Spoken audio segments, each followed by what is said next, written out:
अगर हम अपनी दुनिया की सबसे रहस्यमयी जगहों के बारे में बात करें, तो जो नाम सबसे पहले आपकी और हमारी जुबान पर आएगा वो है अमेजन रेन फॉरेस्ट।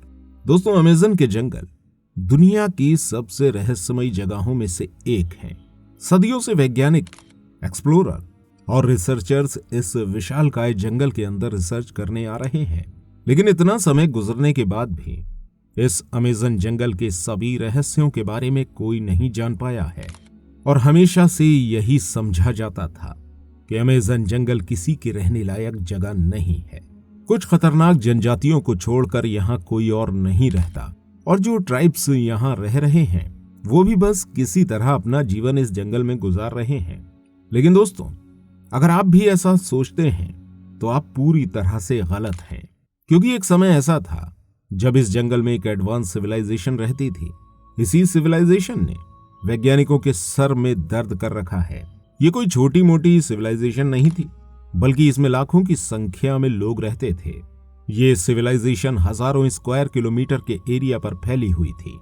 लेकिन अगर यहाँ वाकई में कोई इतनी बड़ी सभ्यता रहती थी तो फिर ये अचानक से कहां चली गई? वैसे तो हमारी इस पृथ्वी पर कई सारी ऐसी चीजें मौजूद हैं जिनके बारे में आज भी लोगों को कोई जानकारी नहीं है, और इन्हीं में से एक है हमारा अमेजन जंगल, जो अपने अंदर न जाने कितने रहस्यों को समेटे हुए है। इस विशालकाय जंगल में कई सारी ऐसी सभ्यताएं रह चुकी हैं जिनके बारे में ज्यादा कोई कुछ नहीं जानता। इन सभ्यताओं में 1-2 हजार नहीं, बल्कि लाखों की संख्या में लोग रहा करते थे। इनके पास एडवांस से एडवांस टेक्नोलॉजी के साथ साथ खेतीबाड़ी करने का भी बहुत ही बेहतरीन हुनर था। और यहाँ रहने वाली सभ्यताओं के बारे में जानने से पहले आइए हम अमेजन जंगल के बारे में थोड़ी सी बातें जान लेते हैं, जो कि आज से पहले शायद आपने नहीं सुनी होंगी। दोस्तों, ये जंगल इतना ज्यादा बड़ा है कि ये जंगल 9 देशों तक फैला हुआ है। इस जंगल में 400 अरब से भी ज्यादा पेड़ मौजूद हैं, और इस जंगल से हमें बहुत ही ज्यादा ऑक्सीजन प्राप्त होती है, जो कि तकरीबन 20% के करीब ऑक्सीजन है। इस जंगल के बारे में सबसे पहले जिसने जानकारी दी थी वो थे फ्रांसिस्को डी ओरिलाना। इनका जन्म 1511 ईस्वी में एक स्पेनिश फैमिली में हुआ था। बचपन से ही इन्हें खोजबीन करने का काफी ज्यादा शौक था। साल 1527, यानी कि जब ये सिर्फ 15 साल के ही थे, तभी ये कई कॉन्टिनेंट तक जा चुके थे। और यही नहीं, बल्कि इन्होंने सेंट्रल और साउथ अमेरिका के भी कई सारे हिस्सों की रिसर्च कर रखी थी। साथ ही साथ इन्हें हिस्टोरिकल चीजें भी काफी ज्यादा इंटरेस्टिंग लगती थी। ये अक्सर ऐतिहासिक इमारतों पर जाकर रिसर्च किया करते थे, और इसी दौरान इन्हें पता चला कि साउथ अमेरिका के बीच अमेजन जंगल में एक एडवांस सिविलाइजेशन रहा करती थी। और शायद ओरिलाना ने एल्डोराडो की कहानी सुन रखी थी, जो कि ये कहानी पहले से ही लोगों के बीच में बहुत ज्यादा मशहूर थी। एल्डोराडो अमेजन जंगल में खोया हुआ एक सोने का शहर था।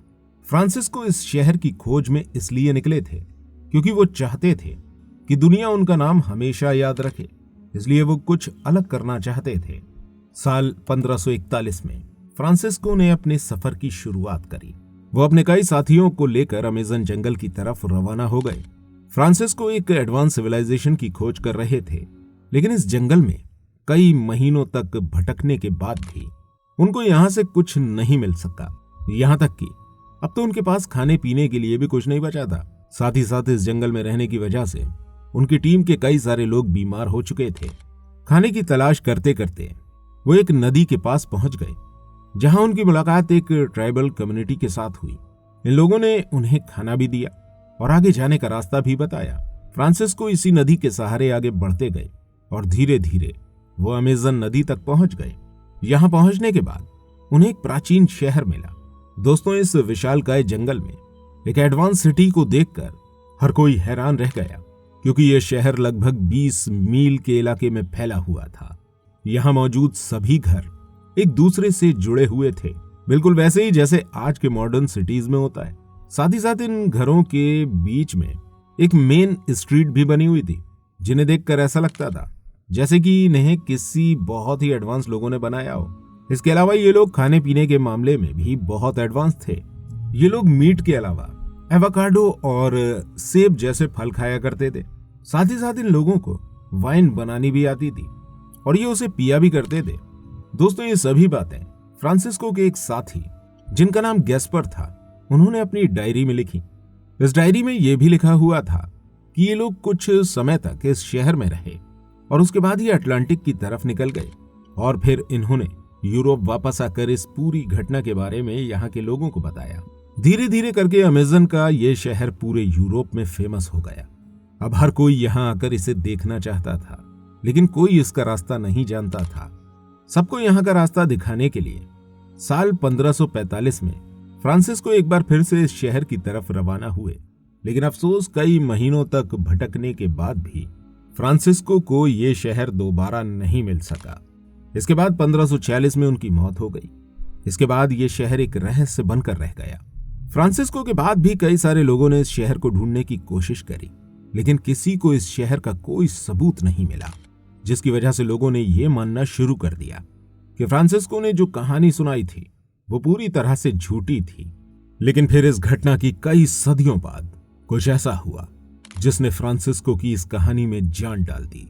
असल में साल 1992 में एक अमेरिकी एंथ्रोपोलॉजिस्ट माइकल हैकल बर्गर ने अमेज़न जंगल का दौरा किया। हालांकि यहाँ ये किसी खोज में नहीं आए थे, ये सिर्फ ब्राजील में अपने वेकेशन एंजॉय करने आए थे। लेकिन तभी उनकी मुलाकात यहाँ की एक ट्राइब से हो गई। इन आदिवासियों के सरदार ने उन्हें एक ऐसी जगह दिखाई जो काफी ज्यादा हैरान कर देने वाली थी।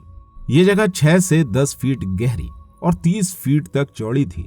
इसकी लंबाई 1 मील से भी ज्यादा थी। इसके अलावा यहाँ पर हैकल बर्गर को कई सारी मिट्टी के बर्तन मिले। इन सब चीजों को देखकर बर्गर समझ चुके थे कि जरूर ये किसी प्राचीन सभ्यता के एविडेंस हैं, और इन सवालों के जवाबों को जानने के लिए उन्होंने पूरे 10 साल रहकर यहाँ पर रिसर्च करी और फिर आखिरकार साल 2003 में एक रिपोर्ट पब्लिश की गई। उन्होंने अपनी इस रिपोर्ट में बताया कि अमेज़न के जंगल में 20 से भी ज्यादा ऐसी जगहें मौजूद हैं जहां एक समय में लोग रहा करते थे, और ये सभी जगहें सड़कों के जरिए एक दूसरे से जुड़ी हुई थी, जिस तरह से आज छोटे छोटे शहर या गांव एक दूसरे से जुड़े होते हैं। साथ ही साथ उनके बीच में वाटर कैनाल और इरिगेशन की भी व्यवस्था की गई थी। दोस्तों, इन सब चीजों से पता चलता है कि यहाँ रहने वाले लोग काफी ज्यादा एडवांस थे और खेती बाड़ी भी किया करते थे। इसके अलावा यहाँ सिर्फ एक बस्ती के अंदर 2500 से 5000 लोग रहा करते थे। जब यहाँ मिलने वाले बर्तनों की कार्बन डेटिंग की गई तो पता चला कि ये 800 से 600 ईसा पूर्व के बीच के हैं। और सिर्फ बर्गर ही नहीं, बल्कि इनके अलावा भी एक साइंटिस्ट ने इस सिविलाइजेशन को एक्सपोज करने में इंपॉर्टेंट रोल प्ले किया। इनका नाम था ओल्सेयो रेंजी। दोस्तों, असल में साल 1999 में जब ये ब्राजील के ऊपर से उड़ान भर रहे थे तो इन्हें नीचे कई सारी ज्योमेट्रिकल लाइंस नजर आईं। जब इन्होंने इन्हें गौर से देखा तो पता चला कि इन्हें आर्टिफिशियली बनाया गया है। जब यहाँ रिसर्च की गई तो साल 2010 में एक रिपोर्ट पब्लिश हुई जिसमें पता चला कि ब्राजील के अंदर 200 से भी ज्यादा इस तरह की लाइंस बनी हुई हैं। और फिर साल 2017 तक इस जगह से 500 से भी ज्यादा लाइंस को खोजा गया। दोस्तों, अभी भी यहाँ रिसर्च की जा रही है और ये बात साफ हो चुकी है कि फ्रांसिस्को ने जो कहानी सुनाई थी वो पूरी तरह से सच थी और यहाँ एक समय में कोई एडवांस सिविलाइजेशन रहा करती थी।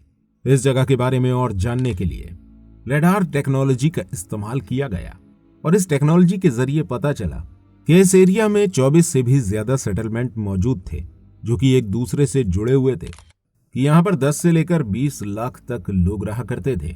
यानी कि यहाँ सिर्फ एक सभ्यता ही नहीं थी बल्कि कई सारी सभ्यताएं बसी हुई थी।